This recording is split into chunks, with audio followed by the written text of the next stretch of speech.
Hello, everybody. Welcome back to the Dual Screens Crossplay Podcast. I am one of your hosts, Stephen Fontana, and with me, always in my heart, always nestled within my bosom, amongst the chest hairs, he's Andy Asimakis. How are you, Andy? What does that feel like? Does it feel like a tightening? Like you can't breathe? No. It's very uncomfortable. Okay, that's that's exactly how it should be. You know what it's like? It's like when you put a newborn or a baby that hasn't felt grass yet on grass and their feet just curl up. Like your whole body will instinctively do that when approaching my hairy chest and back, neck, and face. It's just something that happens. My wife got over it eventually. Ladies and gentlemen, this is the Dual Screens Crossplay Podcast, the internet's #1 gaming news podcast starring two dudes you've never heard of, probably. The show posts each and every Tuesday, kind of Wednesday, depending on, well, we're recording this one late, so it's going to be up a little bit late on your podcast service of choice, including our home Podbean. And folks, I want to remind you again that there are multiple feeds on a lot of our platforms here. You want to be subscribed to the one that describes that we run Dual Screens Crossplay Podcast and the Dual Screens Podcast. There's another one that has Proven Gamer as the producer or artist, and also might say Dual Screens Gamescast. That was the show that we did before Crossplay. It's the one that evolved into Crossplay. So please, if you're on a audio feed, double check that and make sure you're subscribed to the right one, because we will be ending that relationship on the 1st of August. Hopefully, we're trying to work that out, but we want to give you guys time to get over to the right one so you always get updated episodes. Alrighty then, we also want to thank our Patreon producers, which you can be a part of our Patreon by going to patreon.com/NDS podcast, just like our beautiful Patreon producers, Vegas Girl on Fire, FNH Paul, and Colton, the Apprentice Nestler. We love you. And thank you so much for supporting us. We cannot continue to grow without all of your support. So we want to thank you again. And we have bonus content that is going to be recorded this week and put up. And we have a ton. We have a ton to go over. So it's going to be a lot of fun. We have a really cool idea that we need to do for our bonus shows, Andy. Because we were going to do a Halloween... watch-alongs. Yes. So I know not everybody loves horror movies. I know, but you can still listen to us because you're not going to hear the movie. We're going to be watching the movie, and we're going to do a watch-along where if you want, we'll say 3, 2, 1. You could play and we'll watch it together. And because I've never seen all of the Halloween movies, like I've never seen them all together, but we're not going to do the old ones. We're going to do this reboot from the Rob Zombie's Halloween. So Halloween 1, 2, and whichever the last one was called, Halloween. It's a weird way to do it, but okay, I'm down. What was it? What was that third one called? The one that just came out in the reboot. No, this one's the fourth one, right? No, is this the third one? So the reboot is actually a sequel to the original John Carpenter movie from the 70s. I thought Rob Zombies have been excised, and parts 2 through 6 or 2 through 8 have been excised from canon. Wait, hold on. So you really have just the first movie, then the recent movie, and then the one coming out, I think, later this year. But didn't he turn the first Halloween into 2 movies? Rob Zombie? Sorta, but those movies aren't a part of the official Halloween. I thought they were. See, anymore. I thought they're gone. okay. Gone. Well, whatever. We'll figure it out. That's why I kind of want to watch all of them, because we'll get a timeline together.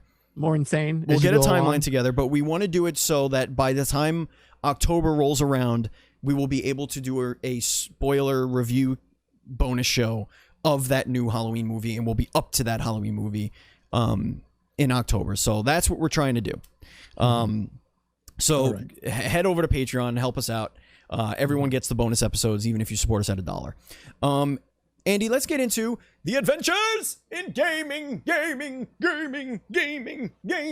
Andy, the hell you been playing, bro? So I finally got my platinum for Returnal, so I can put that away. Oh, nice. Congratulations, Andy. I can Andy. put that away. I had to go back and get my bug trophies begrudgingly, but that's all said and done now. Congratulations. Yay. So I was like, let me play some new games that came out. Yeah. Because things have happened and been released since I fucking played this game for weeks on end.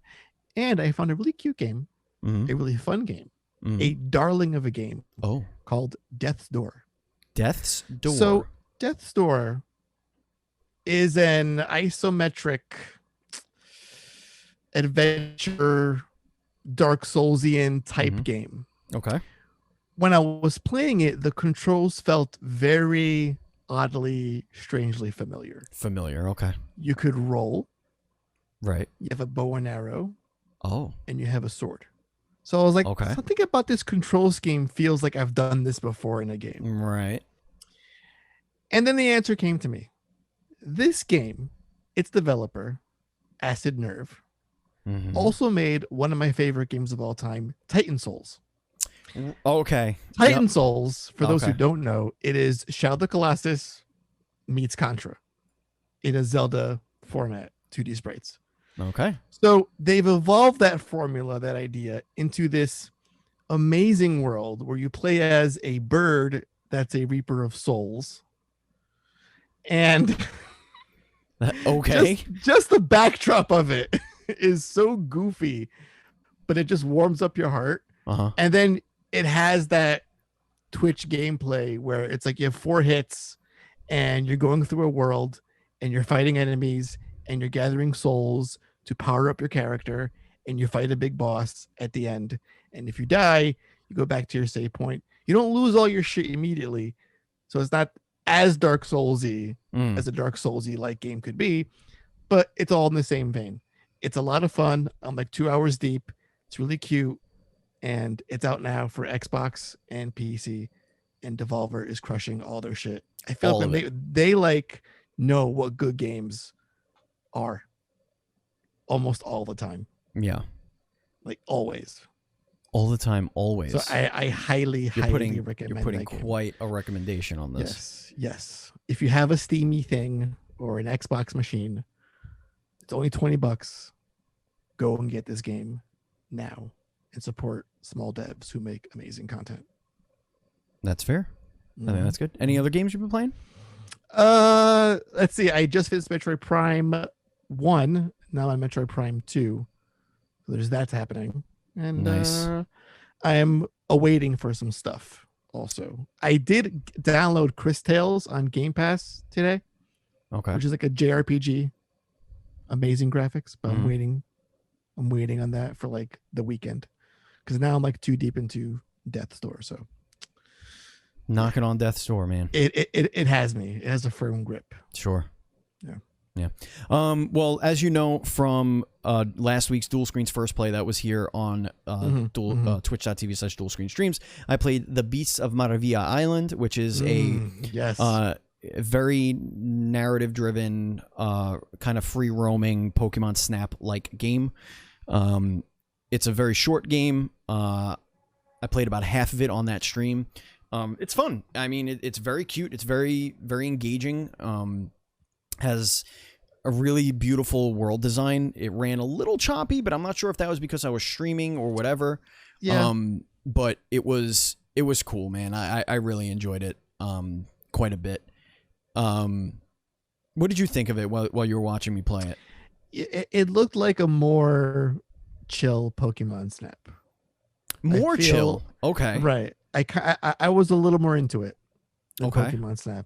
It looked something that was more up my alley because I like Pokemon Snap, but that just seemed to grab me more. That like it had like a sort of a Breath of the Wild look in the graphics that kind of drew me in, and the creature design is phenomenal and goofy. So I think the thing that's kind of sets it apart is that it's not necessarily holding your hand like a Pokemon Snap would, where it's like, oh, here's the professor, he's going to give you like the 2 things you need to do. Oh, you did the 2 things, so now you can unlock the next thing to do.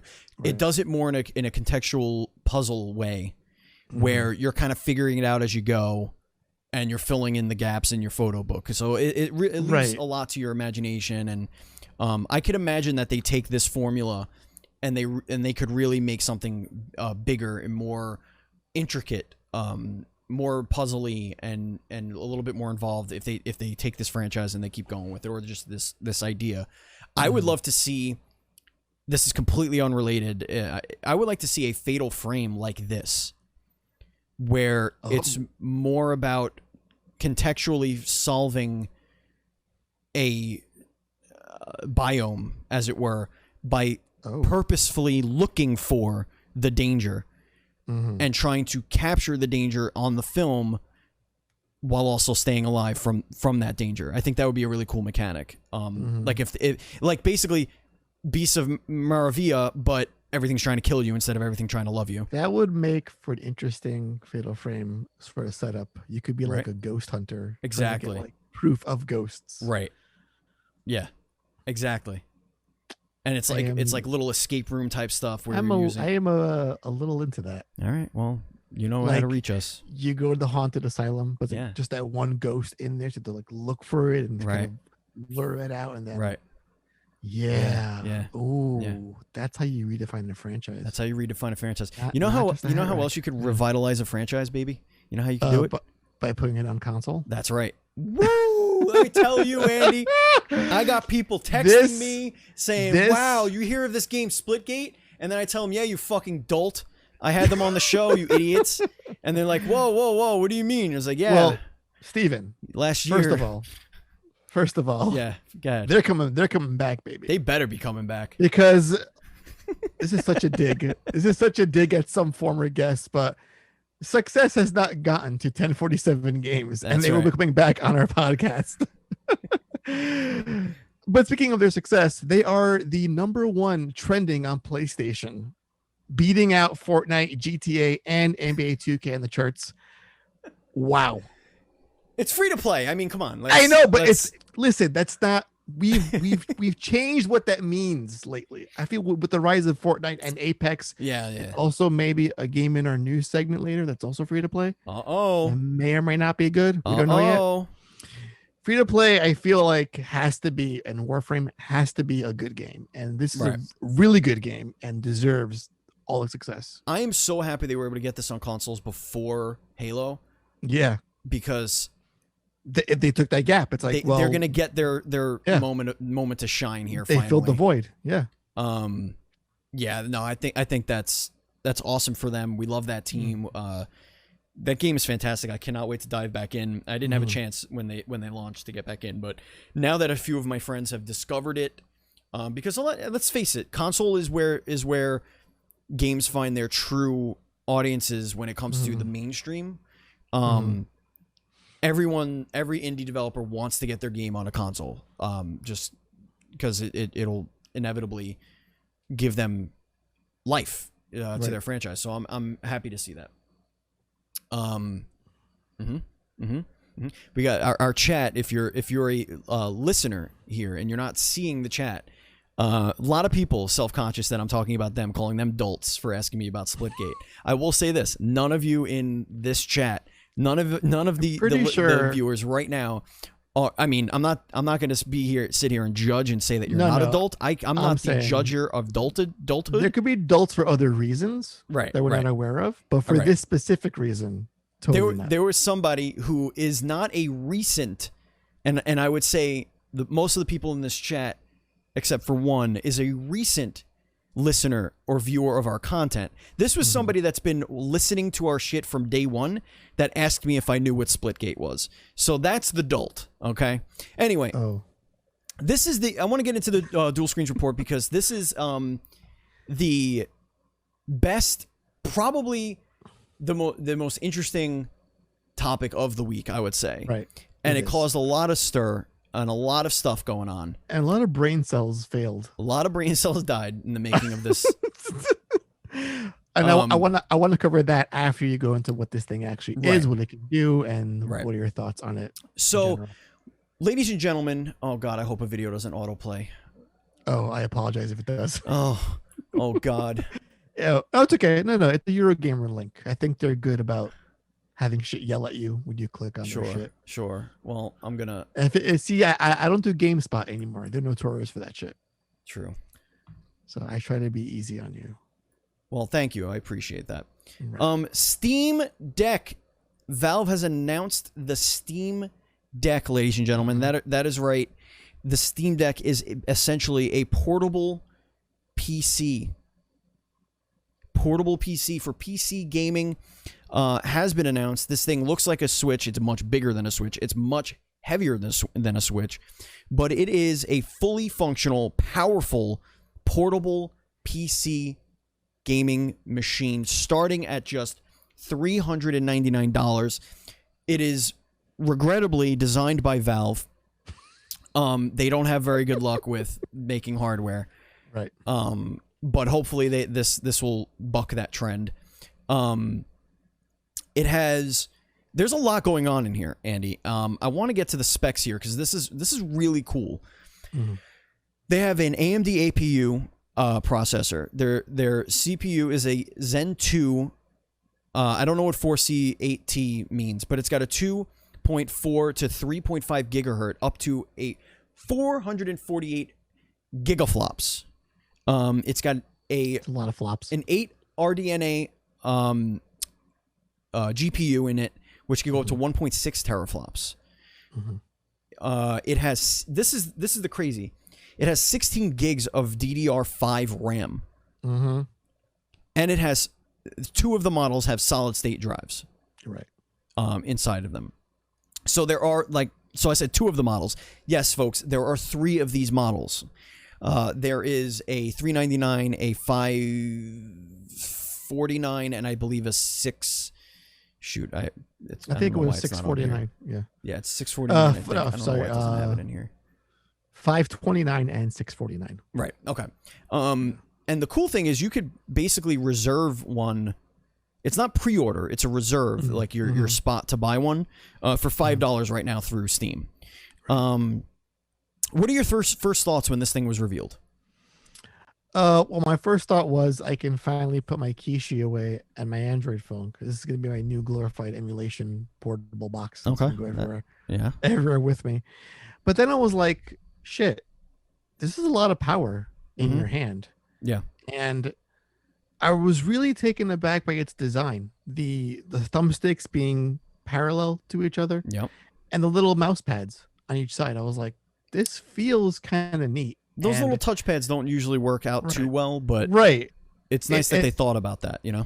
It has me very, very curious. And I was there on, when was it, last Friday, just smashing that I want to buy this button for like 3 hours. and you and I, we finally got ours hours later. But this thing has me very interested because again, it's promising at the very least a PS4, Xbox One S or X quality of a gameplay. That sort of power in your hands. The best video out there is obviously Digital Foundry. They dissected the specs and what you could expect based on those specs. Now the thing is going to have a 720p screen, and unfortunately it's an LCD screen. I would really hoping for an OLED screen right off the bat, but I guess that just wasn't in the cards for them. But a lot of people saying, why would you do that when you could just, get a much cheaper Switch? Well, the Switch isn't much cheaper anymore. The new base model, the OLED, which is going to be taking over what the Switch is only $50 cheaper than the base model lowest common denominator. Now, things to keep in mind are that the Steam Decks are pretty different when you go from the base model to the mid-tier. Mid-tier and upper tier are very close, but it's their storage and the speed of their storage that is really different. But the leap from the $399 to the $549 is huge. It's a huge leap in a bunch of different ways. Storage, speed of the storage, even the teraflops from your GPU and all that fun stuff. But if we look at compared to the OLED model, the processor is what appears to be twice as fast. I mean, if you're going by gigahertz, whatever. I can't really break that shit down. The GPU is like way bigger, way better. 8 core units. I mean, it's really, there's no comparison. And it's got 16 gigs of DDR5, whereas the Switch has 4 gigs of, I don't even know, they don't even specify. This looks like what the Switch Pro was going to be if it was real. Or I'm not even going to say that, but I'm going to say it should be if it is real. Right. Like if you were going to make a Switch Pro, like this is what you would shoot for. But however, that's not really the big thing that I want to talk about. They also spoke about a dock, which I don't think comes with it. I feel like it's an additive thing, but the dock makes it so that you can play your games in 4K 120 hertz or 8K at 60 hertz. That's right, 8K at 60 hertz. This little machine. What got me excited about this device, Andy, is that this is essentially a much cheaper option for streamers that want to play certain games. I didn't even think about that. Because you can now, what I can do is treat it like a console, where I don't have to use the same CPU, the same GPU to play and stream my games. So now I have this other option. The other cool thing is that this thing could take Windows. You could put any operating system on it. Right. So I could download Windows, then I could download Steam and use it and use Steam like that, which will then allow me to put OBS on it, which I could use this little thing as just the capture, depending on the USB and all that situation. So it's got a lot of really cool utility uses here. Right. And not to mention, when you mentioned you can put Windows on it and put OBS, you can also put an Xbox app on there. Right. Or Epic Game Store. Right. And since it acts like a computer, you can play Game Pass on this thing, or your entire Epic library on this as well. So it's like, it really opens up the door for a lot. I can sink in a lot of time on this device. And I can imagine myself when the time comes for like, oh, you want to code for review for a game? What platform? I may be choosing PC more often now, because I can play it over here. Like, well, I can take more of this shit with me. Right. When I go. It's very exciting technology. It's going to really open the door for a lot of streaming apps, cloud gaming apps, and all that stuff. I think this is going to be a really the price. Like some people were saying it's too expensive. Like, no, it's not. If you go and look for what it's asking, for what it can do. Yeah, exactly. If you're going out there and you're looking for something comparable to this, like you're for a desktop, you're probably spending $800. For a laptop, you're spending $1,000, $1,200 easy. Now, I do want to ask you, so I wasn't too surprised by the price point or by how fast it sold out, or how hard it was to get, or how I'm seeing $2,000 auctions on eBay, which are slowly being pulled off. They're getting shut down. Yeah. Right. That all didn't shock me. What shocked me was games journalism that somehow thinks that they can throw their Switch away now because of this device, that it is somehow a threat to the PlayStation 5, or it's going to totally challenge our notion of gaming in our time. A lot of hyperbole, a lot of dumb shit, basically. For sure. I feel this device is just an also. I don't see this be chucking my Switch in the garbage can when this thing comes out. I don't see Sony or even Microsoft trembling in their boots like, how are you going to respond to the Steam Deck? What are we going to do? Because, with Steam and then the Valve and the Steam box from years back wasn't a huge thing. Didn't make a big dent in most people's lives. It kind of crashed and burned, to put it, bluntly. And I feel this is a nice way to sort of tap into that sort of portable market that the Switch is clearly owning at this point, right? And offering higher end PC gaming, an alternative, in the palm of your hand. Yeah, there's a podcast that I listen to that goes into, it has this very famous saying that is, if you can't be, you have to be one of three things when you're competing against a rival. You need to be better than. Okay. You need to be worse than, or lesser than, better than, lesser than, or different than. Different than. Interesting. Nobody wants to be worse than, but that's an option that a lot of people become. I mean, because they try to emulate to be. You can't be the same as. If you're the same as, then you're worse than, because you're not the first. So this is aiming to be different than what is being offered on the Switch.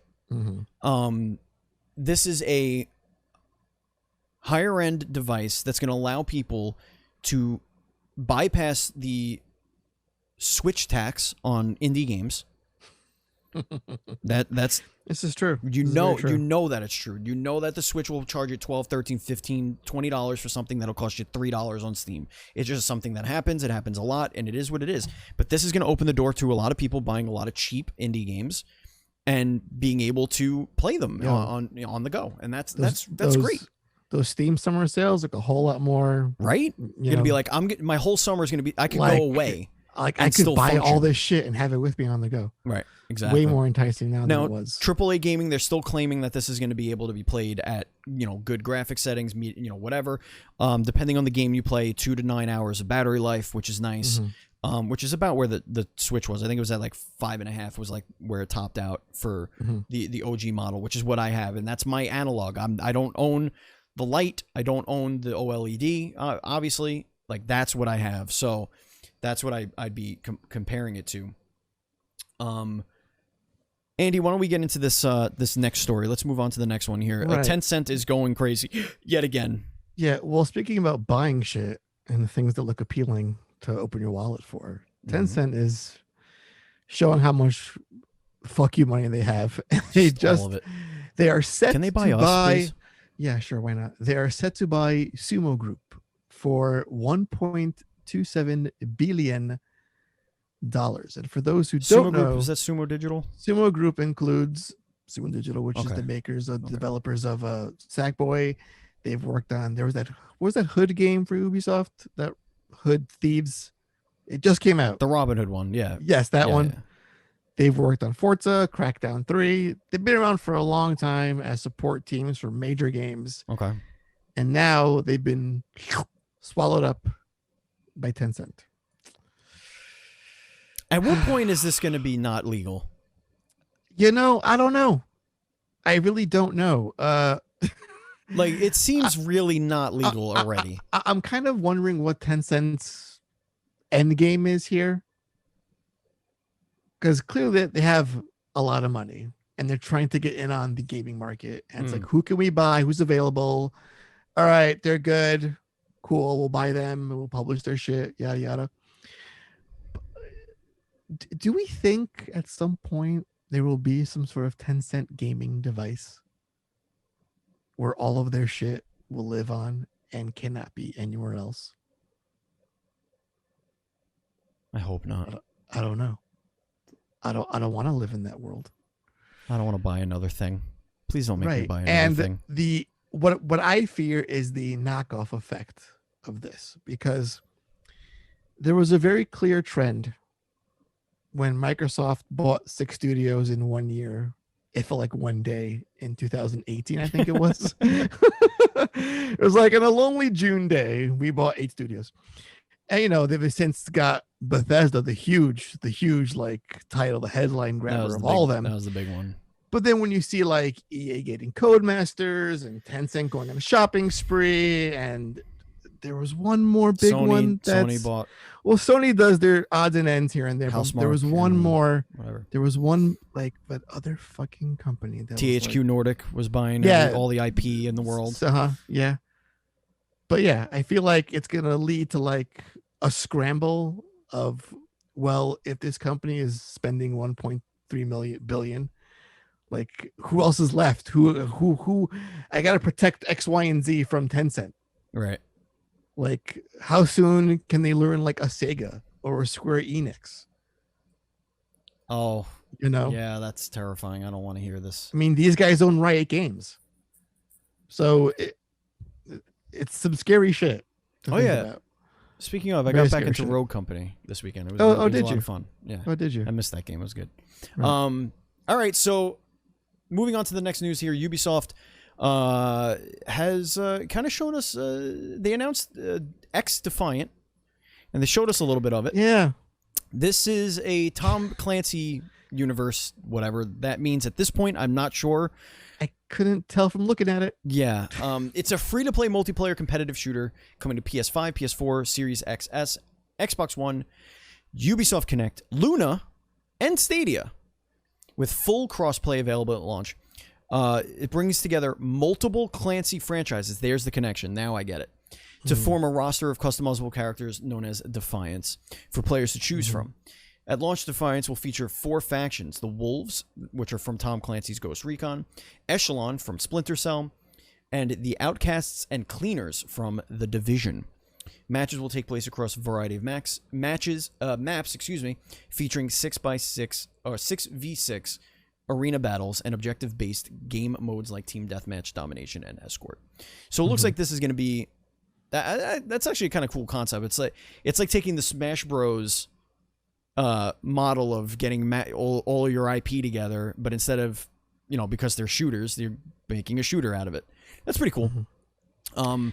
Is there room for these now? Like, I feel like we're getting a new huge free-to-play shooter franchise every year. Again, it's going back to Splitgate and all the other good free-to-play games that came before it. Fortnite, immensely popular and successful. Warzone, Apex, Warframe. It can live in that space, but it can't be generic and it can't be crap. It can't be less than. It can't be less than, Steven. Got to be better than or different. I mean, getting beyond my initial thoughts of Splinter Cell died for this game, so I'm gonna put that away and cry about that later. Nothing here is really reaching out to me. Again, these games aren't really for me. I'll admit that. So okay, it's nice, it's cool. They all look alike to me anyway at some point. So if it's fun and if it's got engaging gameplay, it's fun. It has really cool world building and all that stuff. I'm down to try anything, especially if it's free. I'm sure it'll find a great big audience. That'd be nice. I have no attachment to any of these IP really, but I like Ubi's shooter mechanics. Like, I think they do a good job with it. So we'll see. We'll see what happens there. Yeah. Oh boy, Andy. Yes, Steve. The dream is finally dead. Oh my God. This seems like it's one of those things where I hate when people say, well, they're just saying that because they're outright lying. There's only one person really that said that. There's only one person in the world that I heard say that, and there's only one person in the world that would say that. Hot off the heels of the Steam Deck, Nintendo, terrible name by the way, has come out to talk about its Switch OLED model. Particularly to a report from Bloomberg, which said that the OLED model was being priced higher to give Nintendo a better profit margin compared to the OG Switch. And I think the exact quote said that it cost Nintendo only $10 more to make the OLED Switch compared to the original Switch. Right. And a nice, decent markup. All right, we can make some good money on each one sold. So Nintendo said, no, you're wrong. That's not at all what's going on. That is incorrect. But also in that, they said there are no plans to launch any other Switch model besides the OLED in the immediate future. In the immediate future? Yes. Well, again, there's nothing in the works, essentially. Right.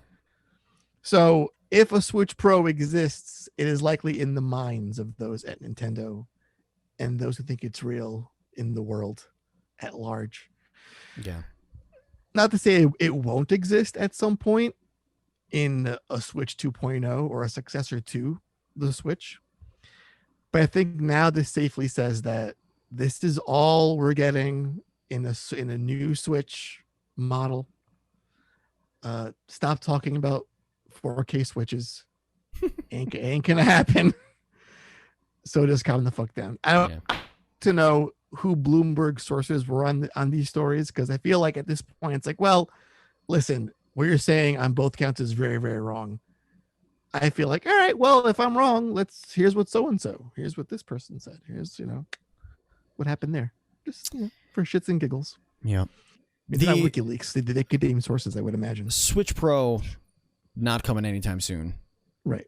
Neither is Skate 4. Oh, this was but it's being worked on. borderline hype zone. I love when a story is borderline hype zone, Steven, because I feel like it just is dancing that fine line between like absurdity and I really actually want to talk about this shit. But go ahead. In a very well made, very hype inducing, really cool look behind the scenes of Skate 4 being made, at Skate EA tweeted out this video, literally titled "We're working on it." Yes. You're stoked, we're stoked, but it's early. Watch the moment we share a glimpse of the future of Skate with some of our biggest fans. So they're showing developers, fans, and motion capture for skateboarding. They were showing influencers. That was it them seeing that wireframe motion capture footage that we saw? I don't know what they were watching. Because they were way too excited for that shit. Either way, it's always like, this is one of those case scenarios where you're like, maybe don't announce something. This is why I always rail against fucking Hellblade 2, because that was announced 2 years ago, and I've seen nothing about it, nothing concrete, substantial, meaty, right, worthwhile that says, look, we've put like this amount of work into it. So again, I'm all about things existing, we're working on, but like, we knew Skate 4 was a thing. Just have that be. I let it be out there. I take these things in a different. I take things a little different now. Like I approach when a game is announced as the same thing that, like, when you hear, hey, Marvel has, you know, Black Widow on 2020 calendar, and we find out in 2016. No. When they show like a Fantastic Four tease logo, and it's like, oh. Right. Oh, you're doing that. Okay. Like I'm okay. Like, that's how I look at it now. It's like, it's a ways away. Really cool. I'm excited. Right. Let me see the trailer when it's ready. That's all I care about. I'm a little bit more mad at this than I am mad at a Metroid Prime 4 logo. That's fucked up. Because it was that like, whole situation's still fucked up. It's like, here's the logo. It's like, oh, cool. Work on it. Right. Let's announce it and then like come out and have this weird thing with influencers getting all hype for something we can't really see. I mean, I guess they just needed to say, hey, I'm not elite enough. Thing. I'm not in the chosen influencer. I wonder what prompted this. What your game looks like. I wonder if this was on. I don't know the plans for them. Like, hey, in Q2 or Q3, we're gonna give a progress video, or like a hype video, or maybe they were just like, you know what? It's been a while since we touched base. Let's make a little package, put it out there on the internet, see what happens. Listen, I don't know, but I don't. Whatever. I'm pretty sure this was a result of the EA conference this coming Thursday, and it was like, well, don't expect to see this game there in any playable form. We're not showing it. So I was like, hey, we got to give them a little bit of something since we're not going to be at this thing, because it's been over a year since we announced this game. Right. So here's some excited influencers and some wireframe motion capture stuff. Please be excited. Like, people got on Sony's case when Naughty Dog showed like incremental improvements to Last of Us 2. Like, remember that? Like, it was like, right, they announced it, 6 months later they showed something, 6 months later they showed something, 6 months later they showed and delayed it, and then 6 months after that they showed it, and then 2 weeks, 3 weeks after that it released. I compare this to CG trailers for games. Okay. It has no value to me. I get nothing of the game from this. It's just a thing that you put up there that the game will look nothing like at some point. I like world building though. Like, setting me up for a universe and like, it's almost like concept. It's like concept photography for a movie, right? Right. Like, you see them in the costume, they're doing poses. It's like, they didn't film anything yet, but here's what we want them to look like. Like, okay, cool. Right, but we've been misled by this how many times? You know, Dead Killzone amount of times. Anthem, you know, just name the more recent ones that were like had Avengers. These big amazing CG shit. Yeah. Did I say what? Avengers. Well, there's that too. Yeah. But yeah, I feel like those things are just hollow hype devices that only trick people with low IQ to get excited for. Easy. Andy, speaking of low IQ, do we have a hype zone? Because there's nothing. Oh, we do. Oh my God, Steven, this is that. the most low IQ shit yet. Okay, here we go. Oh, I can just do it from memory. Listen, Steam Deck is gonna sell like gangbusters. Switch OLED also. But they should just stop what they're doing right now. Okay. I feel like, yes, there's a guaranteed success from both of these devices. Is there a new hotness for And this? there is, Oh Steven. my, There's a Andy. new shit on the market. I'm very excited. It is only in Japan for the time being. Is it That's Soldier how Boy exclusive 3? it is. This is a PS5, Steven. I'm sorry? This is the PS5. PS5? A new PS5 is launching. What? In Japan. What? Yes. Is it going to be readily available? And if you thought you were screwed before, oh no, you are now being screwed literally, because this new version of the PS5 has a brand new screw, and it also weighs a little bit slightly less than the current PlayStation 5. That's right. Folks, the console wars, as we know, have come to an end. A screeching halt. The car has careened off the road into a ditch, exploded, body parts everywhere. And from the rubble, from the ash, is the PlayStation 5 as the victor. Because wow, this is really it. The PS5 Pro is officially announced. I mean, it's Pro without being called Pro. Right. That's how Pro it is. PS5 2.0. Yeah. Wow. Amazing. Ladies and gentlemen, let's get into the Facebook question of the week, which I did put one up. Okay. I did put one up. That was a lot. That was a lot. What are your first impressions of the reveal of the Steam Deck, going back to our first story of the night? Okay. That was the question. Now, we went over our impressions of it. Miss Envy says, streamers everywhere are getting stoked on being able to play more PC games on stream, including myself. And me too. And me too. Then we had a little thread here where a friend of the show, Alex, says the price on the highest end has to jump out to everyone. When it's that high, it always does, especially for a handheld console that doesn't come bundled with a dock. It has the same specs in some areas as the OLED Switch, but a lot of people seem to be focusing on the capabilities of the Steam Deck rather than the cost. Hopefully this opens the door for more people to play PC games, which might have before seemed out of reach. I'm not buying it, but it's nice to see the excitement around the new console.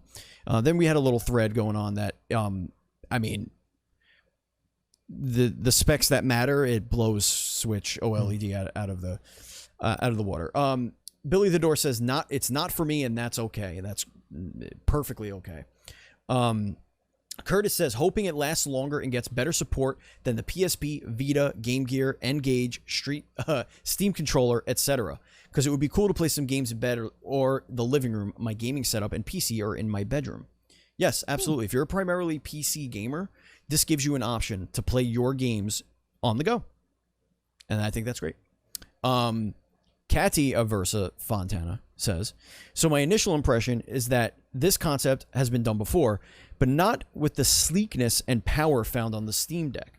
So for people who don't currently own a gaming PC, this is a slam dunk. For current PC owners, this is going to be a hard toss-up and not appeal to most of the crowd. I am concerned primarily with the boast that this product can run AAA games at high resolution and refresh, as opposed to a gaming laptop which can afford more power and better components, yet still chug on stuff like Doom Eternal. I genuinely hope that they have a great solution for the cooling, otherwise this thing is going to be a literal fireball in your hands. Like I had mentioned before, Digital Foundry does a really good breakdown on what they assume based on their knowledge of the technology that's in it, what it can run, how you can expect it to run. So I highly, highly recommend you go to their YouTube channel, subscribe to it because it's fantastic, and then subscribe to ours, and give them that click and watch that video. It's about 13 minutes, if I remember correctly. It's a nice little breakdown. Friend of the show, Joe, says, I mean, it will be outdated in 2 years tops. I think this is a good option for those that don't want to build a rig, but I mean, the audience for this is really people that already play on PC. Everything's outdated in 2 years, so I don't see how that utility.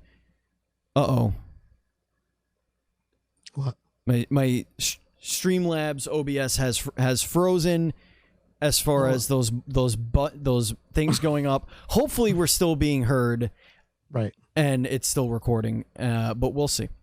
We're still here. Okay, so Yeah, so I think that most of the games that we are going to use this utility for, like anything that's out currently right now or is going to be coming out in the next year, is going to run, and then like every PC, you'll either maybe it'll be upgradable. Mm-hmm. Maybe we could swap out some components to it. Who knows? Or maybe we just fucking shut up and it'll change and they'll release the next one. Who cares? That's how all this shit works. Your phone gets outdated in 2 years. Like it all changes. What do we got here? Tracy says, I got burned by hardware from Valve once, so I'll never do that again. That's fair. Ooh. Mm-hmm. Crafty says, I think it's great for those who can get a lot of use out of being able to play PC games mobily. It's just not for me, though, since I'm home most of the time on PC anyway. Mm-hmm. Sure. That's fair. Missed Enough says, I think we're about to see Valve get even more popular than they already are. The Switch still sells like crazy, and more mature gamers who are looking for a more powerful machine are the target for this, or the target demo for this. I know I'll be using it as my new coffee table console. That's a good idea. I like that. Yeah. Former editor-in-chief Thornstone says, this is a bridge for the gap. At this point, we can almost safely put specs aside. I can put Shadow on this and stream my games, stream through xCloud, have my Steam library of indies on the go. This is a machine to make the most out of the coming cloud gaming leap. It's clearly not meant to run titles such as Borderlands 3 at 4K. A Steam library along with an easy-to-use custom OS in there will go a long way, just the same as the PS3 is doing right now. I don't know if you meant PS3. I think, I don't know, because you used to be able to put like Linux on it and stuff, so I don't know if that's what he's talking about, but Joe chimes back in. This got a lot of people. Okay. Yeah. Why would I spend this money when I could connect a controller to my phone via Bluetooth for a fraction of the cost? Because you can't. Because a phone is going to cost you $1,000 minimum.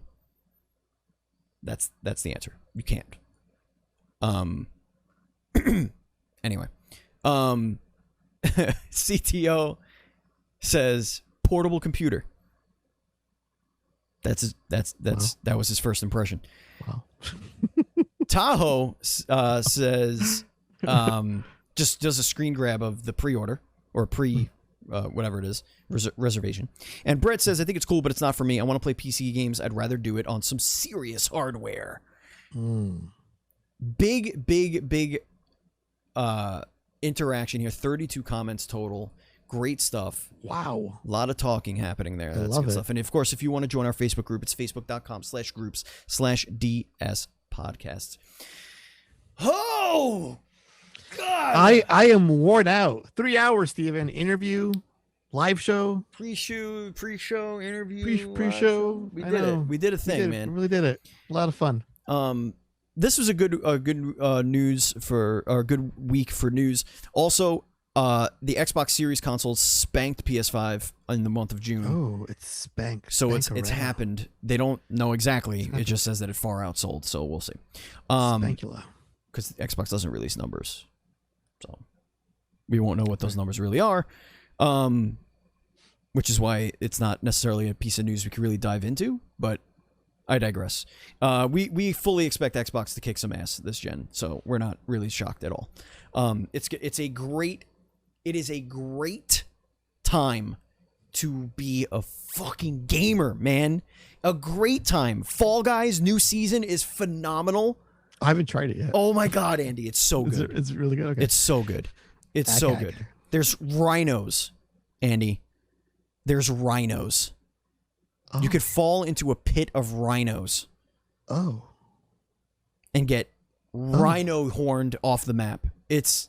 I'm telling you. I'm telling you, man. All right, okay. They essentially made a Legend of the Hidden Temple. I think that's all it took. Right. They really you know, that is a fine PlayStation console exclusive game, that Fall Guys. Yes. Console. I must say. Is it still? Yeah, I guess it is. I don't remember. things are hard. Anyway, folks, that's going to bring us to the end of the Dual Screens Crossplay podcast. Thank you so much for watching. Thank you for listening. Follow us on social media at Duel_Screens. I am at Batchild. Andy is at Pants Guy. And you are at whatever you are. And we love you. And thank you for watching. Thank you for listening. Hit the subscribe button. In our hearts. Tell your friends. Subscribe to the correct audio channel. I know it was already announced for Xbox. I know that. But it's not on it right now. It's not yet. So it's not on it right now. It's a fine PlayStation console exclusive. That's what it is. That's what it is. We love you. And as always, please be excellent to each other.